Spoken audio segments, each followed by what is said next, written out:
to Washington and testify today in front of this committee. Again, I just would like to tell the witnesses that you'll each have 5 minutes to deliver your prepared statements. The timer begins when the green light's illuminated. When 1 minute of time remains, the light will turn yellow and the red light will come on when time is up. And I just would like to remind you to make sure you turn on your microphone when it's your time to speak. Our first witness, it's my pleasure to introduce Mr. Mike Noble. Mr. Noble is the president of Lake Erie Biofuels in Erie, Pennsylvania, my district in my hometown.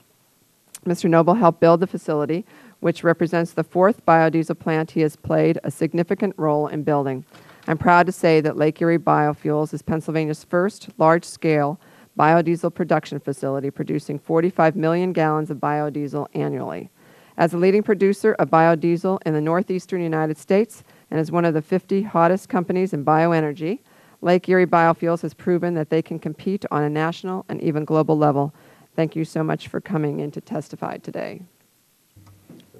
Thank you, Madam Chair. I'd like to thank the committee for having me today. I'm going to speak on behalf of the RFS2 program, mostly concentrate on that. The Lake Erie Biofuels does produce a high-quality, low-carbon, renewable diesel fuel, that replacement fuel, and it's readily accepted in the marketplace.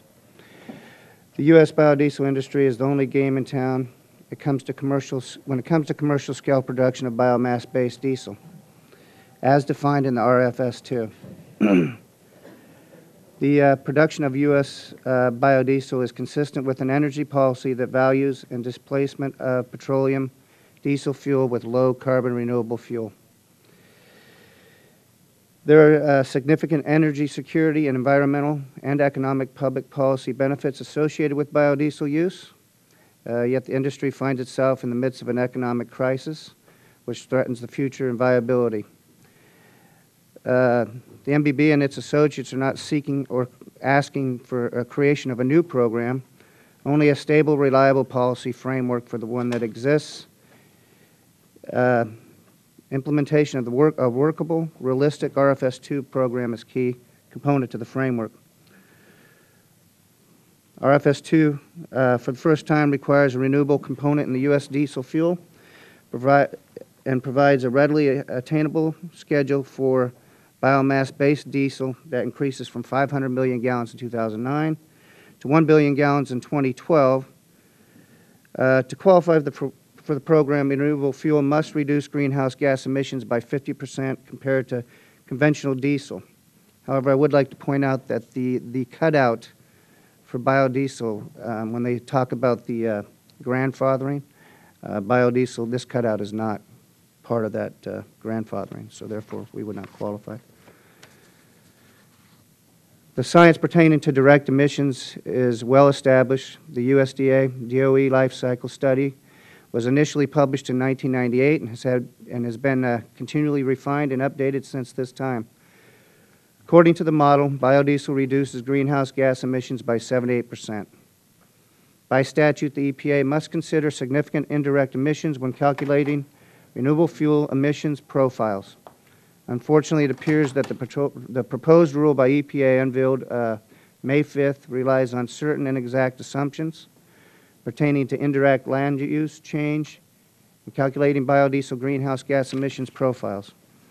The result is that biodiesel produced from domestically produced vegetable oils are disqualified from the biomass-based diesel program, and there are many factors unrelated to U.S. biodiesel production that impact land use decision abroad. For example, Brazil, forestry, cattle ranching, subsistence farming drive land use decisions, yet the EPA proposed methodology appears to attribute this change to U.S. biodiesel production.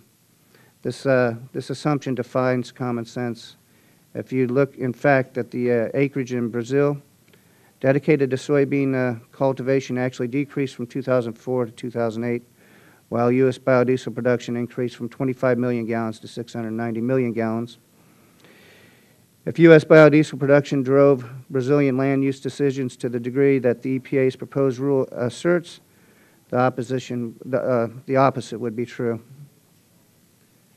As a result of these dubious land use assumptions, The EPA's proposed rule restricts feedstock for low-carbon diesel replacement fuel to only animal fats and restaurant grease. Vegetable oils account right now for about 60% of the feedstock that is available to meet the RFS2 biomass-based diesel targets. And the RFS2 volume goals simply cannot be met if vegetable oils are disqualified from the program. Even under the so-called pathway for biodiesel that is briefly outlined in the proposed rule, there will not be enough feedstock available to meet the RFS2 volumes for biomass-based diesel. This outcome is not consistent with either sound science or sound energy policies. Lastly, U.S. agriculture has historically released increased productivity yields. As technology improves, it is reasonable to assume that these gains in efficiencies will continue.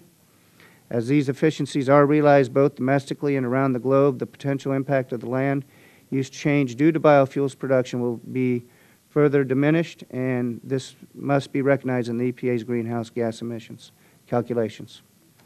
And I would like to thank you for having me today.